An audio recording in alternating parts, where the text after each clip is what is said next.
Good morning. When I saw the title of this talk, it seemed very scintillating.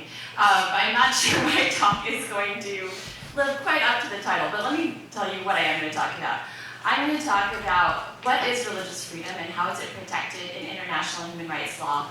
What are the claims of the LGBT movement to meet human rights in the international human rights arena? And then finally, what are the potential conflicts between these two issues in international law? And I really do want to leave about 10 minutes for questions. So Mark, if you could help me by making sure that I stop at the right time, I would greatly appreciate it. So to begin with, what is the right to religious freedom? Well, I'm going to borrow from Professor Robert George of Princeton his definition, which is that the essence of religious freedom is that the conscientious truth seeker can ask questions about the meaning of life and about our Creator, and then live with integrity according to what that truth seeker finds. What role has religious freedom played in international human rights? Well, first of all, this may not be well known to many, but it is part of the very foundation of the international human rights movement. So many of you probably know that the Universal Declaration of Human Rights was drafted in 1948 after World War II. The Holocaust galvanized the international community to recognize that it was time to protect international human rights. And they based the recognition of human rights on the concept of human dignity. What evidence do they cite for human dignity? Well, UDHR, Universal Declaration of Human Rights, Article 1, says, all human beings are born free and equal in dignity and rights. They are endowed with reason and conscience and should act towards one another in a spirit of brotherhood. So there you see two sources of human dignity. Human beings' reason and conscience. And that conscience is what I want to focus on. So how is the Universal Declaration of Human Rights addressing or explaining the idea of religious freedom? It says, everyone has the right to freedom of thought, conscience, religion, and this right includes the freedom to change religion or belief, to practice religion or belief freely, either alone or in community with others, in public and in private, to manifest religion or belief in teaching, practice, worship, and observance. So there you have the UDHR's explanation of what religious freedom is. And as you know, it includes religious freedom, thought, and conscience. So that's sort of the relationship between the very foundation of the Universal Human Rights Movement and religious freedom. Religious freedom is part of the very foundation of human dignity. So you could say, in essence, the entire structure of the human rights movement essentially rests on this freedom of thought, conscience, and religion, this acknowledgement that we have human rights because we're born with the ability to reason and to live according to our consciences. Next, I'm going to look at what role has religious freedom played in the international human rights movement. And I describe it as the engine of the human rights movement because it is often religious conviction or convictions of conscience that have led people to realize the violations of human rights and the need to protect human rights. So think of many examples, but I will just cite three. First, the Geneva Conventions. The Geneva Conventions on the rules of war come from a man named Henri Dunant. He was the founder of the Red Cross.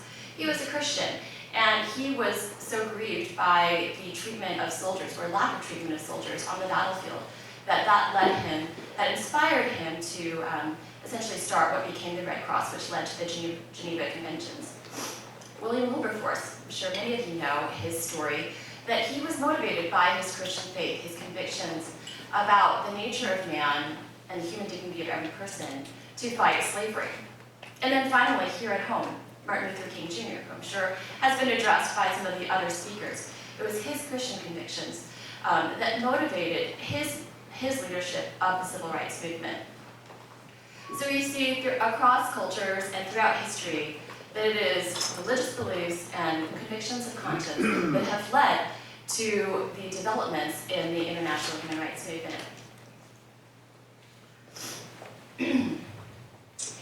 So now I want to turn to the question of what are LGBT rights. And I think it's very important to focus on the definition here, because there actually is no clear definition in any international human rights treaty of what LGBT rights are. I will say that LGBT rights, in the sense that every person is protected from the basic violations of human rights that are enunciated in human rights treaties, the right to life, the right to be free from arbitrary imprisonment, the right to be free from cruel, inhuman, and degrading treatment, to be free from torture. Those are rights that we all have because we all have human dignity. And every person, whether they're LGBT or not, we all have those human rights because of our human dignity. However, those are not where the controversies lie. The controversies lie in two other areas.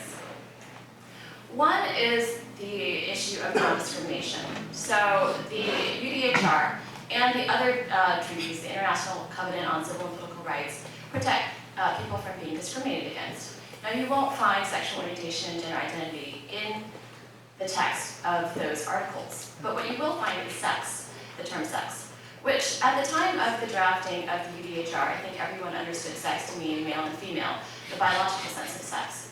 But now, there's increasingly an assertion by the LGBT community that sex actually encompasses sexual orientation and gender identity, two very distinct concepts. And then I think the second issue in international human rights law that is on the front burner right now is a same-sex marriage. Is there a right to same-sex marriage? So the UDHR also does protect the right to marriage, and there's increasing assertion that this should encompass same-sex marriage. Before I go into the conflicts between the rights, I just want to go over how rapidly the movement for LGBT rights has developed in the international human rights community. And just looking at one decade, you can see the rapid advancement at the United Nations. So in 2006, the Yoga Carta Principles were drafted by LGBT advocacy groups from around the world with academics and UN officials. That basically laid out a roadmap of how the movement would incorporate sexual orientation and gender identity into every aspect of the universal human rights movement, into every treaty, into every article of the UDHR.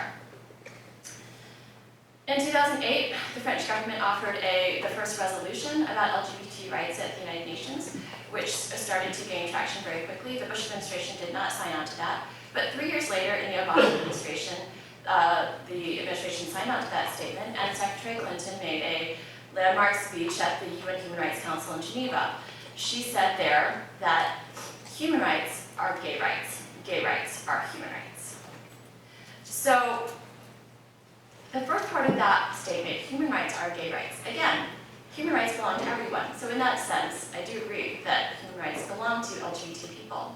The second part of the statement, though, gay rights are human rights, I think that needs to be examined much more closely, because many of the assertions about gay rights are not actually in the text of the treaties, and I'll get to that in a second. 2014, UN Secretary General Ban Ki-moon declared unilaterally that same-sex marriage was going to be recognized for all UN employees.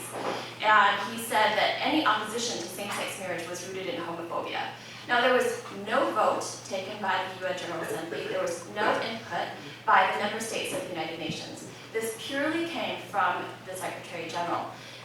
I think it's extremely concerning that he described the opposition to same-sex marriage as rooted in homophobia, particularly when at the time, I think there were only 27 countries in the world that recognized same-sex marriage within their own laws. And then shortly after that, the United Nations developed the Free and Equal campaign. And that is their campaign to promote LGBT rights in every area of the United Nations. And I want to focus on how that affects the developing world, because the Free and Equal campaign makes sexual orientation and gender identity a condition of the Sustainable Development Goals, which are the UN Development Agency's funding for the developing world of billions of dollars that will be distributed until 2030. And then in 2016, the Office of the High Commissioner of Human Rights created the first independent expert on sexual orientation and gender identity. And that person was one of the original signers of the Yoga Carta Principles. So in 1 decade, you can see how rapidly this movement has developed. It has elevated LGBT rights to become one of the very top priorities of the United Nations bureaucracy. Now, how does this actually undermine the international human rights movement? Well, I think there are 2 ways in which it does so. First, the bureaucracy of the human rights, the UN human rights bureaucracy is not elected. It is not democratic. These are essentially intergovernmental bureaucrats who are now imposing their values upon the entire world, including through the attaching the purse strings of the United Nations to these values. Secondly, their concept that treaty terms are constantly evolving. That undermines the rule of law, the principle of sovereignty. And let me explain, why does it undermine sovereignty? So treaties and the universal declarations are drafted and adopted through a process of consensus in which member states carefully negotiate these treaties. These terms are very carefully negotiated, and then they vote, just like we would vote in the Congress. So at the UN General Assembly, these treaties are voted upon. So when you have, later on, an organization like an entity of the UN, like the Human Rights Committee, coming in and adding to the term sex, something that is very distinct and very controversial, like sexual orientation and gender identity, and when they look at some of the cases that have come up under these treaties, they simply add in the term sexual orientation and gender identity. That is not something that is up for a vote. It's never been discussed with all of the member states. It's simply added in by these UN bureaucrats.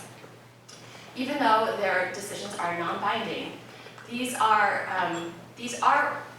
going to become part of customary international law, and in the sense that there's a danger that the more and more these understandings are adopted, the more and more they will harden into the basic understanding of what these treaties mean. So in these 2 ways, it undermines sovereignty. Also, I'm concerned that it undermines the credibility of the international human rights movement altogether, because if these words, these carefully negotiated terms, can constantly be altered by unelected UN bureaucrats, what do they mean? How can governments, how can member states rely on what they mean? And how can those who are advocating for human rights, how will their claims that these are human rights that should be protected and respected in every country, how will their claims be undermined if these terms are constantly changing and no one knows how they are going to evolve in the future? So I want to get to now the conflicts between between religious freedom and the claims to LGBT rights. The basic conflicts between religious freedom and LGBT rights, a lot of them revolve around speech. But I want to preface that by going back to something I should have mentioned earlier, which is the status of religious freedom in international human rights law. There are 3, I think, important characteristics of religious freedom to keep in mind. First of all, religious freedom is an inalienable human right. Not only was that recognized by the founders in the Declaration of Independence, it is widely recognized that religious freedom is not a grant from the government. It is something that we are all born with. It's intrinsic, it's inalienable. Second, in international human rights law, it is recognized as non-derogable. Only a handful of rights are recognized as non-derogable. That term simply means that in a time of war or crisis or national emergency, a government cannot suspend respect for those rights. That's not true of every human right, only, as I said, only the handful of core human rights. And then finally, religious freedom is universal. Every person, regardless of their religion, their race, or their national origin, has a religious freedom. So where are the conflicts between religious freedom and assertions to LGBT rights arising? Well, much like you would expect if you are following what's happening in our country, much of the conflict is arising overseas in the area of speech, compelled speech and hate speech. So I'm going to look, first of all, at some of the cases in foreign jurisdictions and then talk about how this applies to the UN. So you may be familiar with the case of the Colorado baker Jack Phillips, who serves all customers but declines to endorse same-sex marriage by baking a custom wedding cake for same-sex marriage. Well, a similar case arose in England, actually in Northern Ireland. The Asher's Bakery was asked to bake a cake in support of a gay pride parade, and they declined.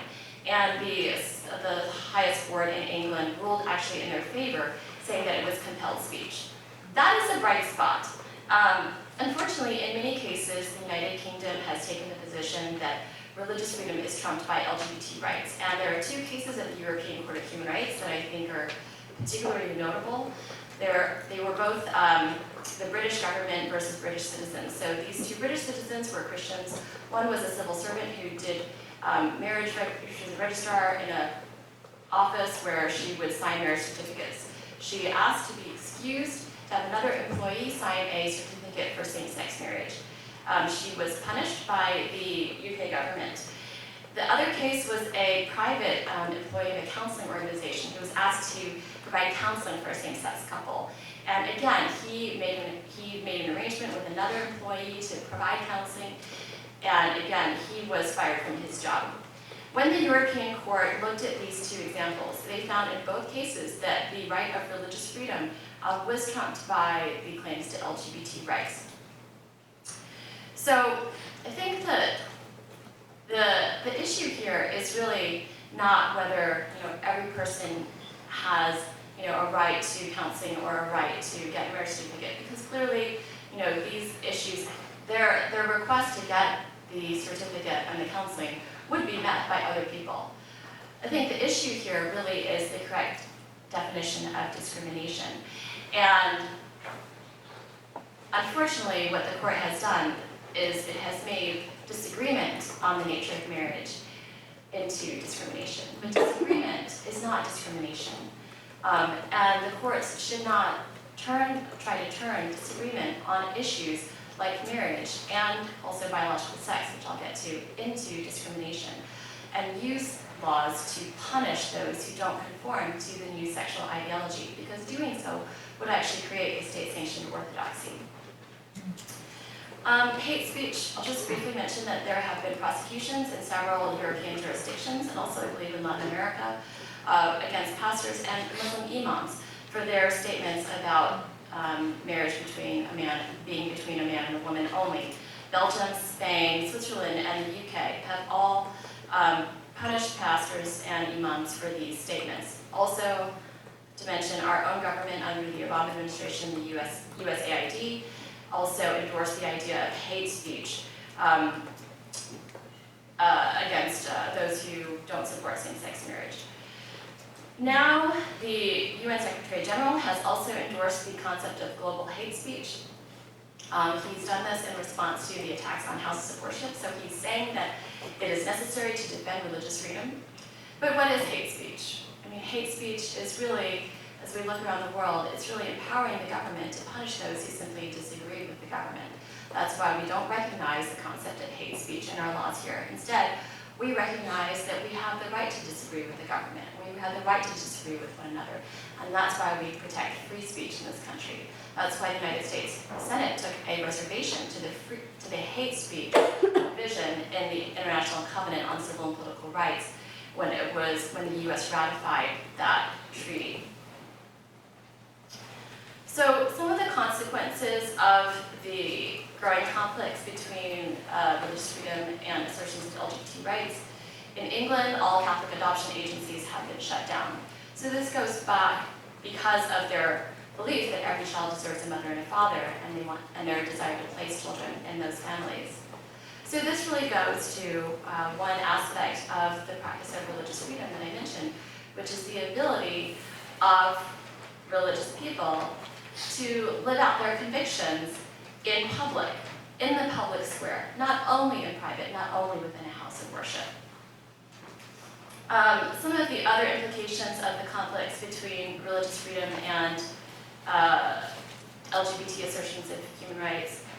The issue of transgender ideology. So as you may know, a medical doctor in England was recently punished because he refused to address a patient as a member of the opposite sex. So this implicates not only his religious beliefs, but also his beliefs about science. So there are increasing conflicts with the conscience rights of medical professionals.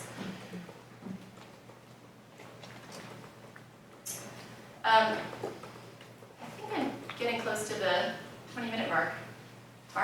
Yes, you got a couple minutes. Okay, I'll wrap up with some implications for U.S. foreign policy. So, one, the U.S. is taking steps to clarify what unalienable human rights are and to ensure that they are protected in this growing politicization of human rights, which it's not only about LGBT rights, but if you follow what's going on in human rights, there's a massive proliferation of assertions of human rights. There's everything from assertions of the right to free internet, right to employment counseling, right to vacation. All of this is very problematic and undermines the integrity of the human rights movement. So Secretary Pompeo has organized a commission to return to the roots of what the human rights movement was about, which was protecting unalienable human rights and to define them. Second, the U.S. government should support international religious freedom of those who believe that marriage is between a man and a woman, or that we are born male and female, and that is increasingly under attack in many countries. So these conflicts should be included in the International Religious Freedom Report. I recently met with a group of people who formerly identified as homosexual and transgender, and they have been meeting with their counterparts in countries all over the world where there are increasing efforts to ban counseling that would help people who are struggling with same-sex attraction or who are struggling with gender dysphoria. And then finally, the U.S. continues to be a member of the Sexual Orientation Gender Identity Core Group at the United Nations. Now this core group is a creation of the High Commissioner for Human Rights and LGBT rights groups. The UN is part of a handful of Western countries that are part of this core group. And the core group is advancing some of the most radical notions of LGBT rights, like the right to non-discrimination on the basis of sexual orientation and gender identity, which again is used to punish actually just disagreement on marriage and biological sex. So the US should either use its membership in the SOGI core group to have correct definitions of human rights and to protect religious freedom and the rights of LGBT people when they are violated as they are defined in the treaties, or the US should withdraw from that group. Questions?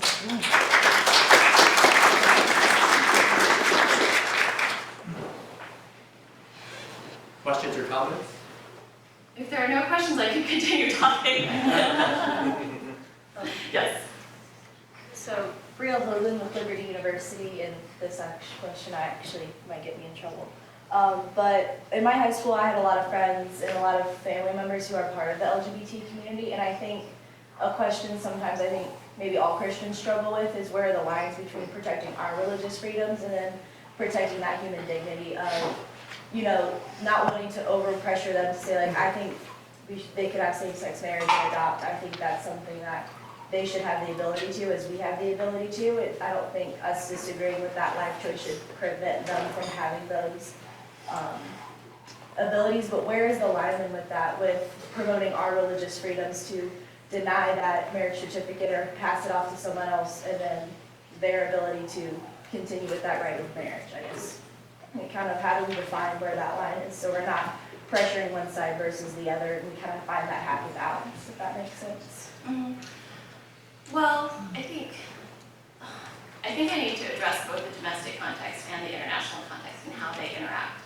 So let me first talk about the difference between international law and U.S. law. So as I mentioned, international law is arrived at through a somewhat democratic process, right? The UN General Assembly has all these member states and they vote on treaties, they vote on resolutions. no one has put to a vote the question of same-sex marriage or the question of adoption at the UN. So it is not recognized in international law. I think a basic principle of sovereignty is that every nation should be able to decide for itself what policy preferences they want to adopt. Now, policy preferences are not necessarily international human rights. Issues like how a country wants to handle adoption or marriage, those are largely policy preferences. To the extent that there is an intersection with international human rights, like religious freedom, which is a recognized international human right, the country should respect international human rights. But I think the issues you're discussing at this point really are policy preferences. And so the US government is obviously, the US public, the US courts, we are going through our own internal process democratically, with regard to adoption. I wouldn't say the same thing about same-sex marriage, which was decided by 5 unelected Supreme Court justices who found a right in the Constitution, which I don't think actually exists. But my point is that you should try to keep these two concepts somewhat distinct, because they are distinct. As for your question about the substance, sort of where does religious freedom begin and end, and where does LGBT claims to marriage and adoption begin and end? Well, I think the adoption question is a really pertinent one right now, and what we see, actually there was a major announcement about this yesterday by the Trump administration. What we see is that in the states where they have adopted sexual orientation and gender identity policies, not only, so the I just call them SOGI, that's abbreviation. The SOGI non-discrimination policies, they aren't simply used to allow LGBT people to adopt. LGBT people can adopt in every state. There's no state in this country that bans any LGBT person from adopting. However, in the states where those laws have been adopted, they have been used as a weapon, as a sword, to shut down faith-based adoption agencies, Catholic, Protestant, etc., that believe that every child deserves both a mother and a father. That is not a position that is against the ability of LGBT people to adopt. No one is trying to stop LGBT people from adopting. But shutting down these agencies, it cripples the ability of the foster care system to care for the over 440,000 children who are in foster care in this country. So what happened in Massachusetts when they adopted the SOGI policy is they told the Catholic Church, you must start placing children with same-sex couples. And when the Catholic Church said, we're Catholic, we cannot do that, these are our convictions, and we want to live in the public square on the same terms as a secular adoption agency, there was no tolerance for the religious beliefs of the Catholic adoption agency, so they had to shut down in Massachusetts. That led to the displacement of 2,000 families who were qualified to be foster parents. So I think what you see with these SOGI non-discrimination policies is that they're not used as a shield to protect people from invidious discrimination, because largely that's really not happening against LGBT people in this country. What is happening is that those laws are being used as a sword to coerce people of faith to go along with this sexual ideology that is increasingly becoming a state-sanctioned orthodoxy. Thank you very much.